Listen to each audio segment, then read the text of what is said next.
여러분 안녕하세요. 역사교사 오병준입니다. 15번째 강의 영상입니다. 오늘부터 세계사는 잠시 접어두고 한국사에 대해 살펴볼 거예요. 교과서로는 12쪽부터이니 참고 바랍니다. 그럼 오늘도 어김없이 재미있고 유익하되 짧은 영상을 만들기 위해 노력하겠습니다. 오늘 제가 가지고 온 주제는 외세의 침략적 접근과 개항입니다. 그럼 먼저 1850년대 조선의 상황에 대해 살펴보겠습니다. 1850년대 조선은 관리들이 부정부패를 일삼고 그로 인해 농민들이 굉장히 고통받고 있었습니다. 그 와중에 서양 세력들이 함선을 이끌고 와 대포를 빵빵빵 쏴대며 문 열어라 안 열면 쳐들어간다 라고 말하며 통상을 요구하였습니다. 이때 이러한 상황 속 조선의 많은 변화를 이끌어낸 인물이 한 명 있었으니 그의 이름은 바로 흥선대원군이었습니다. 그는 고종의 아버지로서 당시 고종이 나이가 어려 고종을 대신하여 나라의 정치 운영을 이끌었습니다. 그러한 그가 어떠한 변화들을 이끌어냈는지 지금부터 살펴보겠습니다. 먼저 당시 정치의 핵심 기구였던 비변사라는 것을 배제해요. 왜냐하면 이 비변사 안에 부정부패를 일삼던 관리들이 많이 속해 있었기 때문이었죠. 그리고 더 나아가서 서원을 정리합니다. 여러분 서원이라는 단어는 한 번쯤 들어봤죠? 네, 맞아요. 양반 유생들이 모여 공부하고 또 조상에 대해 제사를 지내는 그런 공간이었죠. 그런데 이 양반 유생들이 그 기능을 수행하지 않고 본인들끼리 막 이런 이야기를 주고받는 거예요. 야, 어떻게 하면 농민들 더 삥 뜯을 수 있을까? 야, 어떻게 하면 우리 돈을 좀 더 벌어볼 수 있을까? 이런 이야기를 나누는 거예요. 이를 안 흥선대원군은 양반 유생들이라 하면 가히 공부를 해 나라의 행정을 책임져야 할 사람들인데 그들이 그러한 일들은 업으로 삼지 않고 농민들 수탈할 생각만 하고 있구나 라며 바로 정리해 버립니다. 많이 정리돼요. 그리고 더 나아가서 이러한 양반들이 농민들을 괴롭히는 방법들을 차단해 버립니다. 그 중에 하나가 사창제였는데 사창제는 황곡이라는 제도를 관리들이 아닌 이제 마을 사람들이 스스로 운영하게끔 만든 거였어요. 여기서 황곡이란 백성들이 이제 가을에 추수를 해 그 곡식을 먹고 이제 한 봄 초나 여름쯤 되면 먹을 게 떨어져요. 그러면 관아에서 먹을 걸 빌려주는 거예요. 대신 가을에 갚아. 그리고 이자도 조금 붙여서 갚아 라는 거죠. 그런데 이 관리들이 이 제도를 악용합니다. 제대로 된 쌀을 안 주고 거기 막 모래 겨 같은 거 섞어서 주고 더 이자를 더 받고 막 그런 등의 부정부패를 일삼는 거예요. 그러자 흥선대원군이 이를 간파하고 빨리 너네가 이거 운영하지 마. 마을 사람들 자체적으로 운영하시오. 라며 이렇게 부정부패를 행할 수 있는 방법을 막아버립니다. 그는 여기서 그치지 않아요. 양반들 너희 공부해야 하는 사람들이 많은데 공부 안 하네? 그러면 군대 가. 너희 기존에 공부하라고 군대 면제시켜줬잖아. 근데 안 하면 가야지. 아 싫어? 싫으면 당시 농민들이 일하느라 바빠서 군대를 못 가이시 군포로 그 군복무를 대신했잖아. 그럼 너희 군포라도 돼. 라고 제도를 만들어 버립니다. 바로 그것이 호포제도였어요. 여기서 군포라 앞서 말한 일반 백성들이 일하느라 바빠서 군복무 하지 못할 경우 그 군복무에 대한 대가로서 납부하는 세금을 뜻합니다. 요걸 내면은 일시적으로 군 면제를 받을 수 있는 거예요. 그런데 이제 양반도 요걸 내게끔 된 것이었죠. 물론 이들은 반발하였습니다. 하지만 그는 밀어붙였습니다. 그리고 더 나아가 기존에 조금 현실적으로 수정이 필요한 법들을 고치고 그리고 추가로 넣어야 할 내용들을 더 보충하여 법전을 만들었습니다. 이렇게 하여 흥선대원군은 농민들 사이에서 인기짱. 네이버에 그들이 검색했다 하면 다 흥선대원군인 거야. 그런데 이런 농민들의 지지를 조금 깎아먹은 정책도 하나 있었으니 그것이 바로 경복궁 중건이었습니다. 중건은 다시 만든다라는 거예요.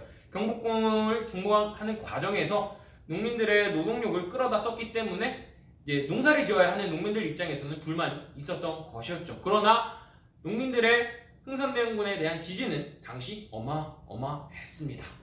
이렇게 하여 흥선대원군은 관리들의 부정부패를 해결했어요.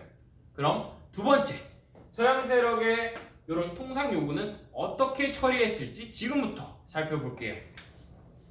흥선대원군의 서양 세력에 대한 정책은 기본적으로 통상 수교 거부 정책이었습니다. 그 이유는 다음과 같아요. 크게 세 가지 사건들이 있었는데요. 먼저 1866년에 흥선대원군이 천주교 선교사 및 신자들을 처형하는 사건을 일으켜요. 그것을 병인년에 일어난 박해라 하여 병인 박해라 부르는데, 프랑스는 이를 계기로 하여 함대를 이끌고 조선을 공격합니다.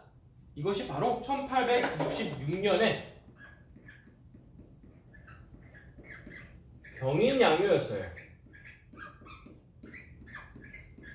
1868년입니다. 병인년에 일어난 서양 세력들이 일으킨 시끄러울 요자, 즉 소동이라는 뜻이에요. 요 사건이 일어나자 이제 한성과 양원수 부대가 맞서 싸워요. 그리고 프랑스 군대를 물리칩니다. 그러나 그 과정에서 많은 문화재들이 약탈돼요. 이렇게 하여 흥선대원군은 얘네 봐라 라며 부정적인 시각을 조금씩 갖기 시작했습니다. 그런데 1868년에 또 다른 사건이 터져요. 바로 독일 상인이었던 오페르트라는 사람이 흥선대원군에게 통상을 요구했다 거절당하자 그의 아버지의 무덤, 즉 남영군의 무덤을 파헤치는 악행을 저질러요. 물론 주민들이 이를 발견하고 관아에 보고하여 파헤쳐 가진 못했지만 이 사건을 접한 흥선대원군은 크게 충격받습니다. 와, 얘네 통상을 거절했다고 아버지의 무덤을 파헤쳐? 얘네 진짜 상종해서는 안 될 존재네 라며 부정적인 시각이 더욱 깊어져 갑니다. 그리고 쐐기를 박은 사건이 하나 더 일어나요. 그것이 바로 1871년에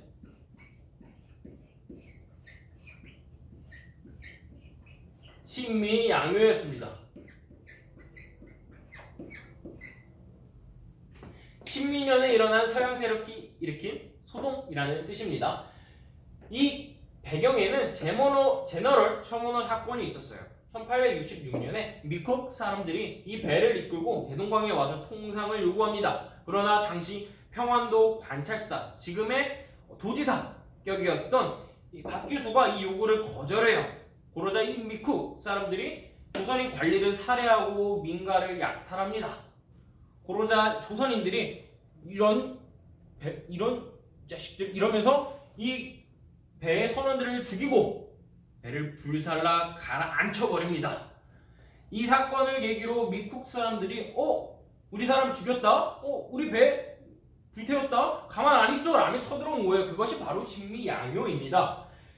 이 당시 어제연이 분투했으나 그 격쟁지에서 죽음을 맞이하고 끝내 바로 물리치지 못했으나 당시 조선인들의 저항이 거세요. 미국은 결국 물러갑니다. 이 세 사건을 통해 흥선대원군은 생각해요. 이 서양놈들은 우리와 통상할 자격이 없는 놈들이다. 우리는 이들과 결코 손을 잡지 않겠다 라며 첩합의를 건립합니다. 화목하게 지내는 걸 배척하는 걸 적은 비석이에요. 요걸 건립해서 자신의 뜻을 여러 곳에 이렇게 선보입니다. 그런데 흥선대원군의 이런 대외 정책은 오래가지 못해요. 왜냐? 1873년 고종이 나이가 차 스스로 정치를 운영할 수 있게 됨에 따라 그는 이제 정치 최고 권력자의 자리에서 내려오게 됩니다. 그리고 대외 정책은 변화가 생겨요. 고종은 자신의 부인인 명성황후라고도 불리는 이 민씨와 그의 이제 친척들과 손잡고 통상수교 거부 정책을 완화합니다. 그리고 그로써 문호 개방과 서양과 통상하자는 주장들이 여러 곳에서 막 일어나요.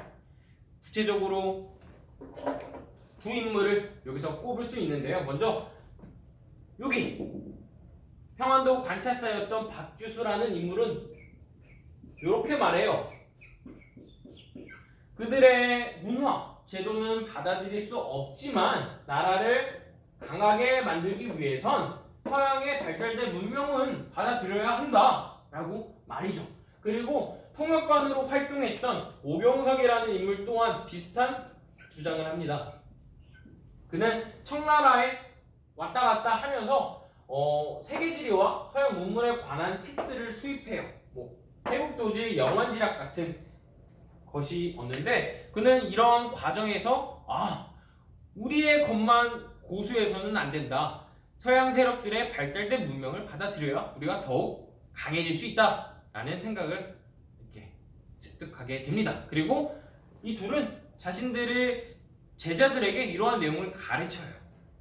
그 결과 조선의 커다란 이제 변화들이 일기 시작하는데 그건 다음 시간에 살펴보도록 하겠습니다. 한국사 어떻습니까? 세계사와 달리 조금 친숙한 느낌이 드나요? 그렇지 않더라도 강의 내용을 보고 학습지를 여러 번 작성하다 보면 그렇게 될 거라 생각합니다.